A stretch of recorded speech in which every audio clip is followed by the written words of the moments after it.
Hi everyone, I'm Manuela from ISOMERS Skincare. Over the past 35 years as a cosmetic chemist, I've spent my career studying ingredients, formulations, and how real skin actually responds to them. Today we're going to look at skin microbiome, your skin's invisible ecosystem. What is it? The science behind it. Get you to understand what's going on with the microbiome and why it's important. Since the Human Microbiome Project in the 2000s, we've learned it's trillions of bacteria, fungi, and viruses living in balance on and in your skin. That's what the microbiome is. This community defends against pathogens, supports the skin barrier, and influences nearly every skin concern. Let me say this again. The microbiome influences nearly every skin concern. Imbalances to the microbiome contribute to up to 80% of issues like acne, eczema, or sensitivity. The microbiome varies by body size, age, environment, and lifestyle. It's established at birth and evolves over time, so habits are important. To care for it properly, use gentle pH balanced cleansers, incorporate pre and probiotics through diet, fermented foods, and yogurt, kefir, and skincare. Avoid harsh antibacterials or over-exfoliation that disrupt the good bacteria. Topical probiotic or prebiotic ingredients can help restore harmony, and this is what we want to do with the microbiome. It's all about the harmony there. Signs of a healthy microbiome include smooth, even, resilient skin with minimal chronic irritation. Disrupted microbiome often shows up as persistent acne, redness, dryness, slow healing, or heightened sensitivity to products. Clothing innovations like Coperni C+ Carewear are interesting. These garments release actives to support the skin's microbiome during wear, enhancing hydration and glow through daily activity. More about them later. And this goes to show that scientists are even looking at the clothes you wear to preserve the microbiome. Is it necessary though? Because I think that we can do things ourselves to take care of our microbiome once we know we have one and once we know what to do. At ISOMERS, our barrier-focused formulas are designed with microbiome balance in mind. Consistent use over 4 weeks often helps restore equilibrium. Smart consumers should seek microbiome-friendly labels, understand that diet and lifestyle impact it as much as topicals, and prioritize gentleness over aggressive cleansing. Squeaky clean is not good for your microbiome. Too many toners are not good, or strippers to your skin's pH are not good for your microbiome. Taking care of your microbiome is foundational to healthier skin long term.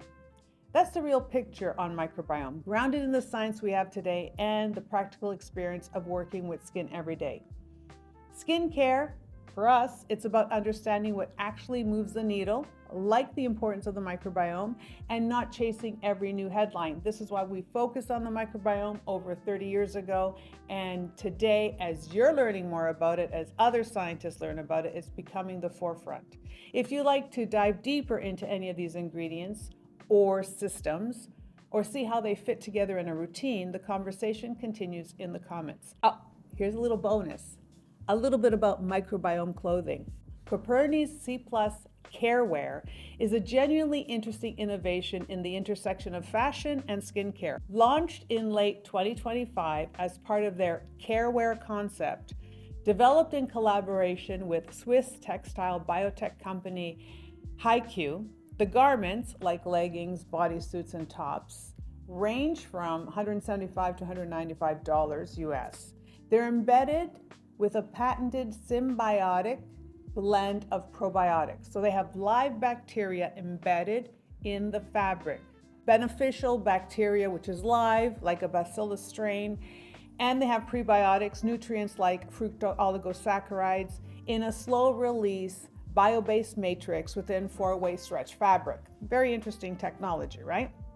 The mechanism, when worn directly on clean skin, body heat, friction, and movement activates a gradual, invisible transfer of these microorganisms to the skin surface. The brand claims this helps rebalance the skin's microbiome, reinforce the natural barrier, support self-repair, reduce dryness and redness, and enhance hydration, radiance, and natural glow.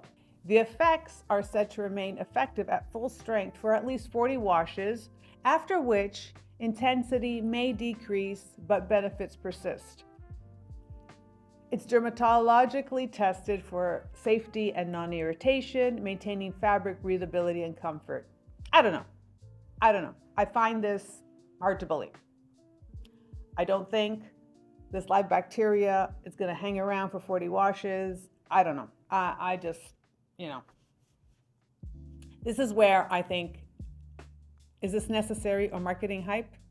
Innovation aside, it's a legitimate advancement in functional textiles, building on established microbiome science. So we already have prebiotic and probiotic research for gut health and skin health. Some studies on topical transfer showing barrier and hydration benefits. But HiQ's tech is patented. It's used in other brands by Patagonia, for example, and the concept aligns with growing interest in wearable wellness. So you see this whole thing about health and longevity. They're trying to figure out all the different touch points that can affect you to make you healthier. I don't think that the concept and the thinking of this is wrong. So it's a good start, but does it work? If you're active daily or have microbiome related issues, if you got a lot of sensitivity, imbalances, if you break out very easily, if you notice that fabrics are causing negative reaction on your skin, this could prove subtle cumulative support without too many topical steps. It could probably give you better results than what you're currently wearing. But if you don't have any issues with your skin, I'd rather just go with skincare. Otherwise, this passive form is not for everybody. Hype marketing aside, there's no large-scale independent clinical evidence specifically proving dramatic microbiome rebalancing or glow from these exact garments. Claims rely on general symbiotic research and brand testing, not peer-reviewed studies on the final product. Outcomes vary by individual microbiome and skeptics, including some derms and me, which is a cosmetic chemist.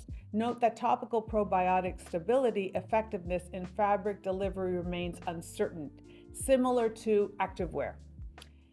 And so I think these claims will face a lot of scrutiny. And also when you leave it to people to be washing their own stuff and the difference in water and temperature and detergent, I just think there's too many wild cards here. At $175 a pop, it's positioned as luxury fashion first, with skincare as a bonus. So much of the appeal ties into Coperni's viral, futuristic branding rather than proven necessity for most people. So there you have it. That's my take on microbiome clothing. I'd still go with the cream, personally, myself. Thanks for watching. I really enjoy having these conversations, and I look forward to your questions and comments. If you want to talk more about it, please comment down below. What are your thoughts? What do you think? Is this something you would try? Is this something that piques your interest? When would you use the clothing versus skincare, like a topical formula every day, or would you prefer to have it in your clothes and then not have to think about it? I want to know. Talk to you soon.